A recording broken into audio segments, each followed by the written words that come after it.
नेमिचन्दमकलङ्कं गुणरैनभूषणुदयं जीवस्य परुवनं बोचम। जय बोलो परम पूज्य आचार्य गुरुवर श्री विद्यासागर जी महाराज।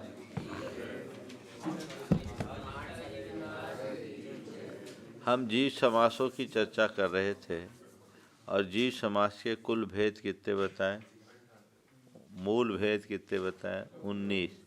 19 कैसे बनाएंगे? 14 के 19 बताइए। वनस्पति का में दो भेद। हाँ, बादल ने बोली प्रत्येक और साधारण। हाँ, और उसमें साधारण के दो भेद करेंगे। हाँ, सूक्ष्म बोल और बादल। हाँ, सूक्ष्म बादल। हाँ, तो कितने हुए? कहाँ हुए? अग्नि वायु। हाँ, इसके करेंगे 4 दूनी 8। हाँ, पृथ्वी जल अग्नि वायु बादल सूक्ष्म, तो ये हो गए 8। ठीक है, अभी पर्याप्त अपर्याप्त नहीं लेना। पृथ्वी जल अग्नि वायु बादल सूक्ष्म, पर्याप्त नहीं है, केवल सूक्ष्म बादल। तो 4 दूनी कितने हो गए? 8। प्रत्येक और साधारण। ठीक है, साधारण में सूक्ष्म बादल 8 और 2 10। प्रत्येक में सप्रतिष्ठित अप्रतिष्ठित 10 और 2 12। 2 इंद्री 3 इंद्री 4 इंद्री 12 3 15। संगी असंगी 15 2 17। नित्य निगोद इतर निगोद 19। इस 19 के पर्याप्त अपर्याप्त देंगे तो 38 हो जाएंगे। ठीक है, और इनके लिए आपके जाकर के निर्वृत्ति अपर्याप्त और जोड़ देंगे। पर्याप्त निर्वृत्ति अपर्याप्त लब्धि अपर्याप्त, तो हो गए 57। 19 दिया 57। चलिए, यहाँ हम लोग हो गए थे 74 गाथा हो गई थे ना? 80 तक हो गए थे। चलिए, योनि भी हो गई थी। योनि होना है ना? 81 गाथा होना, 80 तक हुई थी। शंखावत्तय जोनि, शंखावत्तय जोनि, कुम्मुन्नय वंशपत जोनिय, कुम्मुन्नय वंशपत जोनिय, तथय शंखावत्ते, तथय शंखावत्ते, नीमादु विभज्यते गभ्भो,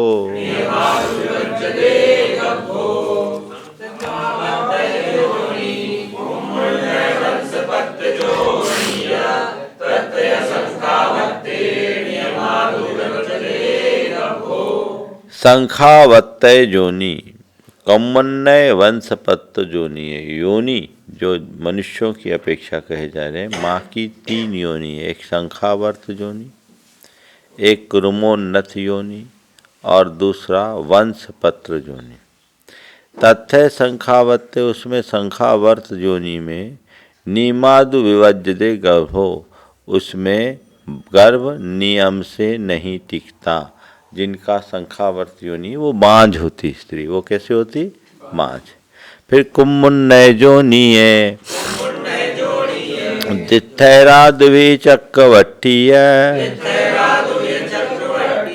रामा बीजायन्ते, शेषाये शेषक जनोदु।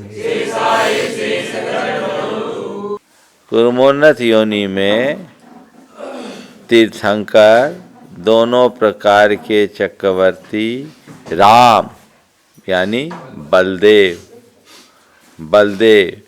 और उत्पन्न होते हैं। शेषाये शेषगज योनि, और शेष जो होते हैं वो शेष योनियों में उत्पन्न होते हैं, अर्थात वंशपत्र और शंखावर्त में शेष जी होते हैं। शंखावर्त में तो कोई होगा ही नहीं, शेष वंशपत्र। जम्मम खलु समुच्छन गभ्भुवादादुहोदितज्जोनि, सच्चित्त सीद संबुड सेदरमिस्साय पत्येयम् जम जन्मं खलु सम्मुचनं गब्बुवादालोकयोनि सच्चित्तसीद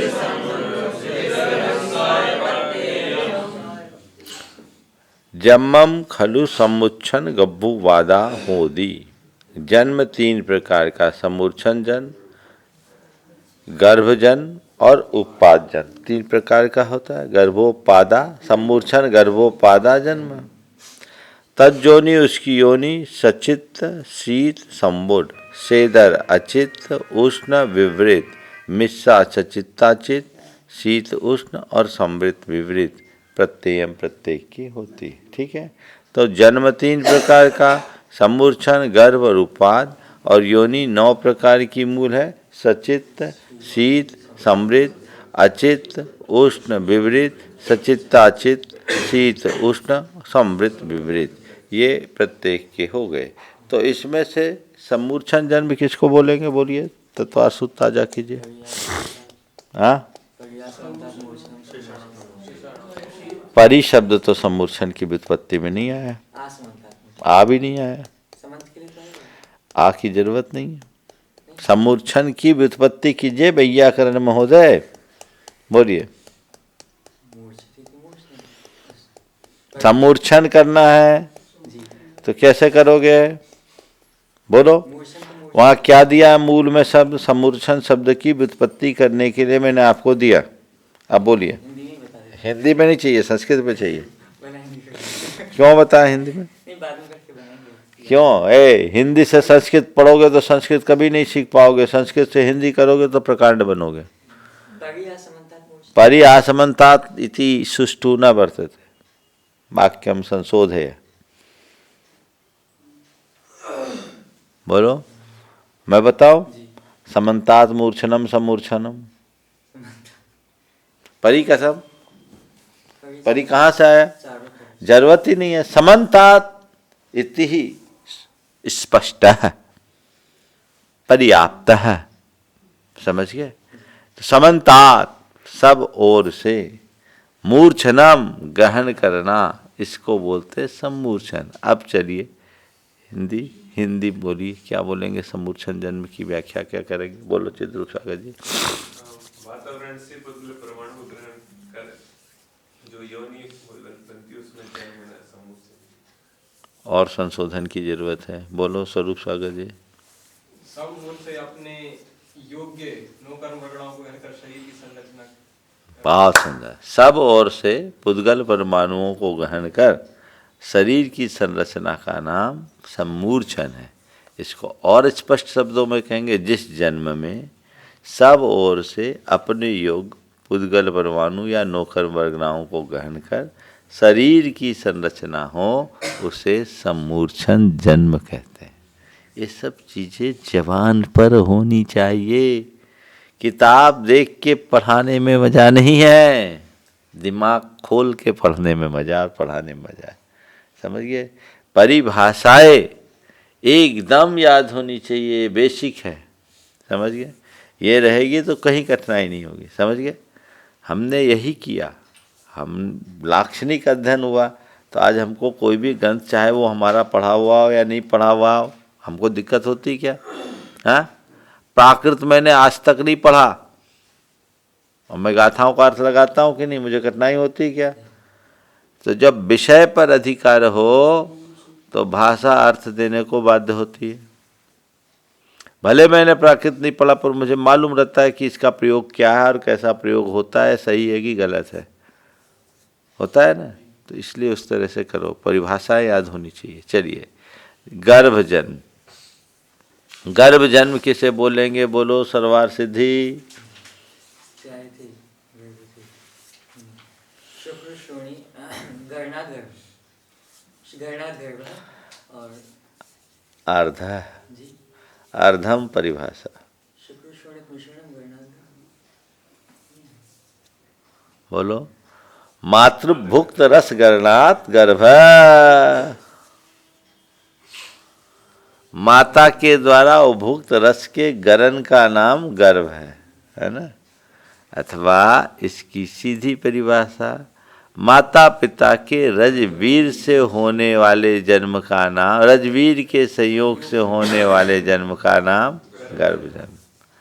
और उपाद बोलो व्युत्पत्ति। हाँ व्यक्ति पद्धति अस्मिन् पिता। हाँ, ये ऐसे जैसे ये उत्तर दिया वैसा सब उत्तर होना चाहिए। दिमाग में रहता सब है, खुलता देर से है ना, तो तुरंत खुलने वाला होना चाहिए। खुल जा सिम सिम, है ना, है तो वही तो खुलना चाहिए। नहीं तो वही तो गड़बड़ है ना, यहाँ तो और जल्दी खुलना चाहिए। यहाँ की देर से खुलेगा तो फिर कहीं काम नहीं, फट से खुलना चाहिए। तो उपेत्य पद्धते अस्मिन् इति उपाद है, जहाँ उत्पन्न होते ही शरीर पूर्णतः विकसित हो जाए, संपूर्ण शारीरिक अवयव विकसित हो जाए, समझ गए, 16 वर्षीय किशोर की भांति, उसका नाम उपाद जन्म। इसमें माता पिता का कोई संयोग नहीं है। तो ये 3 प्रकार का जन्म हुआ, गर्भ, सम्मूर्छन, उपाद। और इनकी योनि सचित्त, अचित्त, शीत, उष्ण, समृत, विवृत और सचित्ताचित, शीत, उष्ण, समृत, विवृत। ठीक है। अब इस माँ है ही नहीं, माँ देवों का ना माँ ही है ना बाप, बताओ, अनाथ है बेचारे। अपने यहाँ कहते हैं इसका कोई माँ बाप नहीं है, तो उसको लाचार मानते हैं। और देवताओं का कोई माँ न बाप। देखो, समूर्छन में शरीर का क्रमिक विकास होता है और उपाद में पूर्ण विकास होता है। अपने आप उपाद सैया होती है, वहाँ जीव जाकर उत्पन्न हो जाता, पूरा विकसित हो जाता है, ऐसा उठता है जैसे सो के उठा है। नहीं, उपाद है। समूर्छन में क्रमिक विकास होगा, इतना सा जीव धीरे धीरे बढ़ेगा और वहाँ एक साथ संपूर्ण शारीरिक अवयव विकसित होंगे उसके। चलो, पोत जरायुज अंडज जीवानम गब्भ देव निर्याणम उवाद शेषानम, उवादम होना चाहिए क्या, उवादम शेषानम, उवादम शेषानम, उवादम ला पैसे ऐसे पकड़ में आता है। उवादम शेषानम सम्मुच्छनियम तो निडिठम,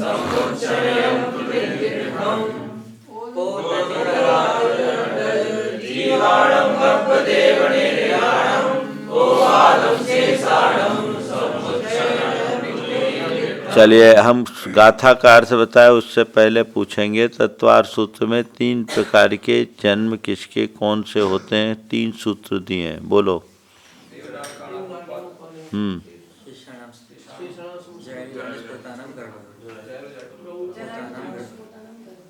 क्रम से बोलिए, जिससे पूछे वो बोलेगा, नहीं पेनाल्टी लगेगी। बोलो।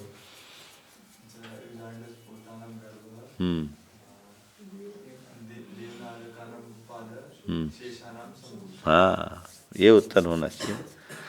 तो पोत जरायुज अंडज जीवानम गब्भ, पोतज, पोतज नहीं, पोत, जरायुज और अंडज, इन जीवों का गर्भ जन्म होता है। जरायुज अंडज पोतानाम, देव निर्याणम उपवादम, तो देव निर्याणम, देवों और नारकियों का उपाद जन्म होता है, देवनार का नाम उपाद है।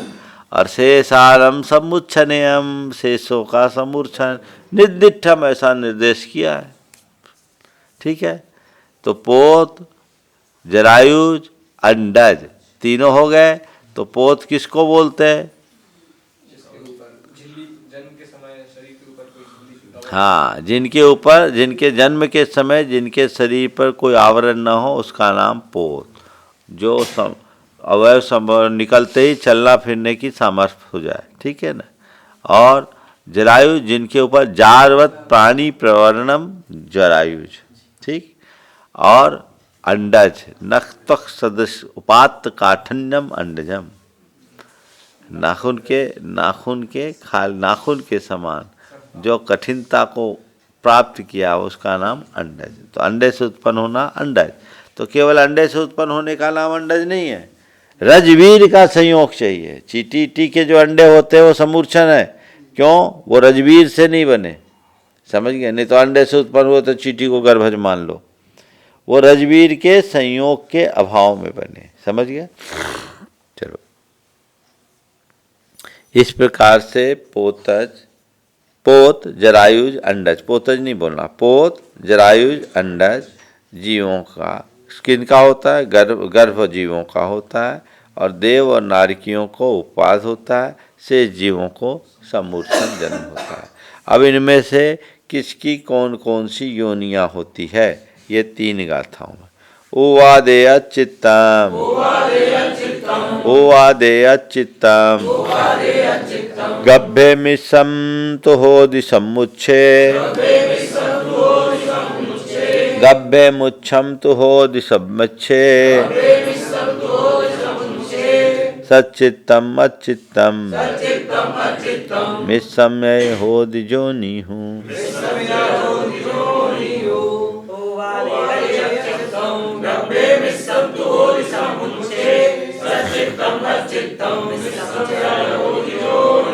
नौ प्रकार की योनि बताई, सचित अचित, सचित शीत समृद्ध, अचित उष्ण विवृत, सचित्ताचित शीतोष्ण समृद्ध विवृत। तो इनमें से सबसे पहले सचित्त की बात है। सचित, अचित और सचित्ताचित, ये 3 की जब हम बात करेंगे तो उवादे अचित्तम, उपाद योनि अचित्त है, क्योंकि वहाँ कोई माँ बाप नहीं। गभ्भे मिश्रम तो होदी, और गभ्भे मिश्रम होदी, गर्भ जन्म में सचित्त अचित्त होते हैं, ठीक है? गर्भ जन्म में योनि माँ की योनि है, इसलिए सचित्त है, पर योनि की जो संरचना है वो अचित्त है, तो सचित्ताचित्त होंगे। समुच्छय, समूर्छन में सचित्त भी हो सकता है, अचित्त भी हो सकता है, और मिश्र यानी सचित्ताचित्त भी हो सकता है, ठीक है? तो क्या हुआ? सचित्त अचित्त और मिश्र में क्या लेंगे? देवों का अचित्त, उपाद जन्म अचित्त, गर्भ जन्म मिश्र, और समूर्छन जिनमें तीनों भेद हैं, सचित्त भी, अचित्त भी, मिश्र भी। अब है समृद्ध शीत उष्ण में, उवादेशी दूषणम, उवादेशी दूषणम, शेषेशी दूषण मिश्यम होदी, शेषेशी दूषण मिश्यम होदी, उवादेयखसु, उवादेयखसे, उवादेयखेसुय, उवादेयखेसुय, संबुडम संबुडबीले सुबिलम तु, संबुडबीले सुबिलम तो।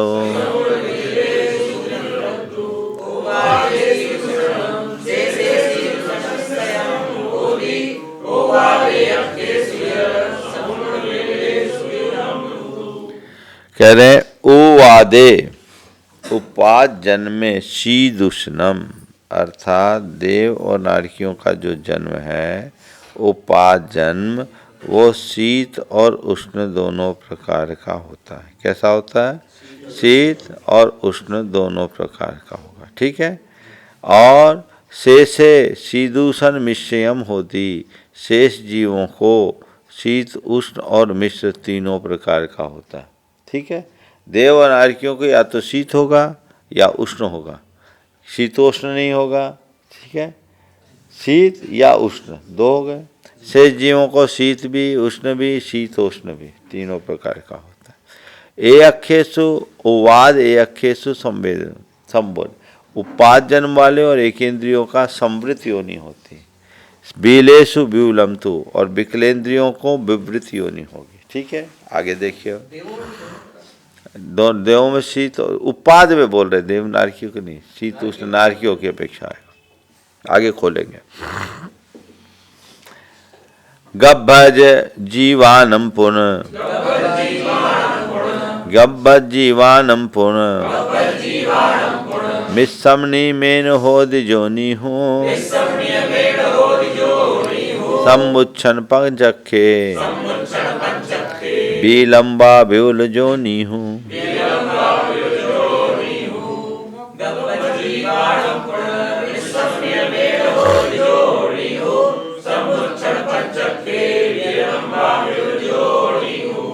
गब्भत जीवानम पुनमिश्रम नीमेन हो दिजोनी हो। गर्भस्थ जीवों के लिए मिश्र योनि होगी। कौन सी योनि होगी? मिश्र योनि होगी। क्यों? वो समृद्ध विवृत होंगे, कुछ खुला और कुछ ढका। लेकिन समुच्छन पंख के संग जो समूर्छन पंचेंद्री है, बीलम व विकुलेंद्री की तरह विवृत योनि होगी। ठीक है, समृद्ध नहीं होगी। इस प्रकार सामान्येन एवं नवजोनियो हवन्ति वित्थारो लक्षाण चतुरशीदि जोनियो होन्ति नीमेन।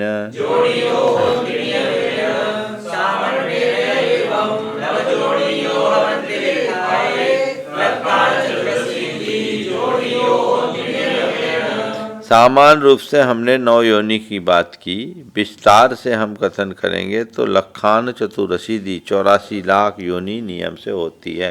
तो चलिए 9 योनियों को एक बार हम फिर से लें। सचित, अचित और मिश्र में, सचित्ता चित्त में, उपवाद अचित, गर्भ में मिश्र और समूर्छनों में सचित्त भी, अचित्त भी, मिश्र भी, तीनों हो गया। फिर इसके बाद आपके जाकर के शीत उष्ण, ठीक है ना, शीत उष्ण में उपवाद वालों को शीत और उष्ण, शेष जीवों को शीत उष्ण और मिश्र तीनों होगा। ठीक है। समृद्ध विवृत में उपवाद वाले जीवों को उपाद जन्म और एकेंद्रियों को समृद्ध, विकलेंद्रियों में विवृत, गर्भस्थ जीव को मिश्र होंगे समृद्ध विवृत, और समूर्छन पंचेंद्रियों को विकलेंद्रियों की तरह विवृत होंगे। ठीक है, इस तरह से कथन लगा लिया। ठीक है, ये सामान्य रूप से हमने कहा। अब आगे हम कैसे करेंगे तो इसको एक बार पूरा समझ लो। देव और नारकियों की जोनि अचित्त, शीत, उष्ण और समृद्ध। ठीक है। गर्भस्थ मनुष्य और त्रियंश की सचित्ताचित, शीत, उष्ण अथवा शीतोष्ण तीनों प्रकार के, और यहाँ पर विवृत योनि होगी। कौन सी होगी? समृद्ध विवृत, सॉरी, समृद्ध विवृत। गर्भस्थ मनुष्य और त्रियंश के लिए क्या? समृद्ध विवृत होगी। समूर्छन मनुष्य और पंचेंद्रिय त्रियंश के लिए तो सचित्त अचित्त 2 प्रकार होंगे, अचित्त और मिश्र। समूर्छन के लिए तो अचित्त और मिश्र ही होंगे। और ये शीत उष्ण में शीत भी हो सकते हैं, उष्ण भी हो सकते हैं और शीतोष्ण भी हो सकते हैं। लेकिन इसमें क्या होगा? विवृत होंगे। और ये किनको किनको? समूर्छन मनुष्य और पंचेंद्रिय त्रियंश के लिए। विकेंद्रिय के लिए भी सचित्ताचित्त होंगे, ठीक है ना, मिश्र होंगे, माने सचित्ताचित्त विकलेंद्रिय के लिए। और शीत उष्ण अथवा शीतोष्ण तीनों प्रकार का होगा। लेकिन विकलेंद्रियों के लिए भी यहाँ पर विवृत ही होगा। पर एकेंद्रीय की जब हम बात करेंगे तो एकेंद्रियों के लिए सचित्त अचित्त होंगे। ठीक है। और पृथ्वी, जल और प्रत्येक वनस्पति, इनमें से शीत आपके जाकर के तीनों प्रकार की होंगे, शीत, उष्ण अथवा शीतोष्ण। एकेंद्रीय समृद्धि होंगे, लेकिन अग्नि काय में उष्ण ही होंगे और जल काय में शीत ही होंगे। ये नियम से समझना। साधारण वनस्पति है वो सचित्त है, और तीनों प्रकार की उसमें शीत, उष्ण और शीतोष्ण तीनों होंगे, लगा लेना। चलिए, इस प्रकार से 9 योनि के 84 लाख योनि होंगे। वो 84 लाख योनि कौन कौन से होंगे? देखिए, निच्चिदर धादु सत्तय, निच्चिदर धादु सत्तय, तरुदश विलिंदियेषु छच्चेव, सुर निरय तिरे चौरो, 14 मनुये सद सहसा।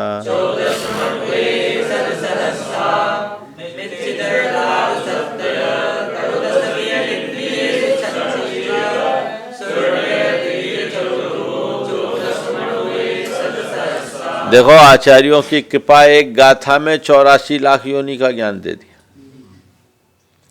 हाँ, अब 84 लाख योनि को गिनना है तो कैसे रटोगे? निच इधर धादु सत्य, निच इधर, नित्य यानी नित्य, इधर यानी इतर निगोद, नित्य निगोद, इतर निगोद। धातु में पृथ्वी, जल, अग्नि, वायु, इन 4 को क्या बोलते हैं? धातु।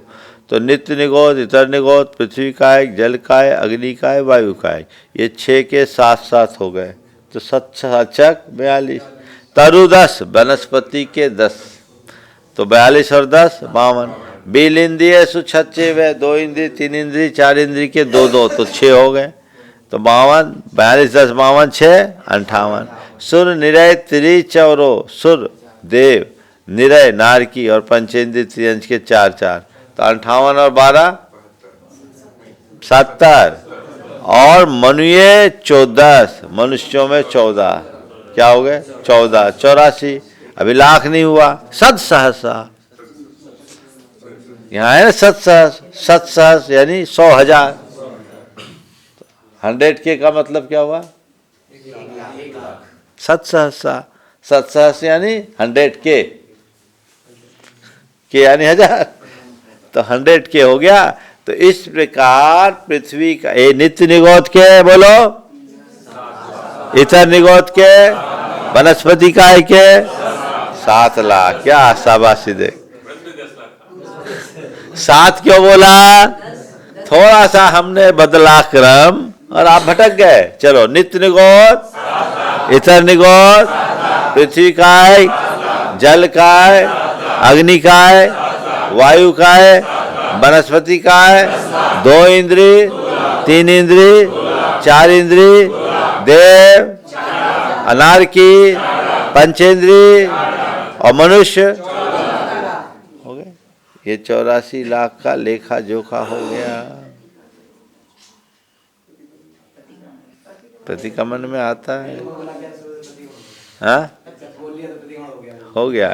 इनका हमारे द्वारा मन वचन काय कृतकारी तनमोदन से यदि घात हुआ हो तो हे भगवान मेरा ये दोष मिथ्या हो, आगे मैं इनकी पुनरावृत्ति न करूं, इनसे बचूं, इस भावना से प्रतिक्रमण होगा, केवल नाम रटने से नहीं। आती है। तो आज इतना ही रखते हैं। चलो, चावानी के ज्ञान ते सूझे लोकालोक, सोबानी मस्तक धरो सदा दोत हो। जिनवानी भारती तो जपो दिन रैन, जो तेरो शरणागहे सो पावे सुख।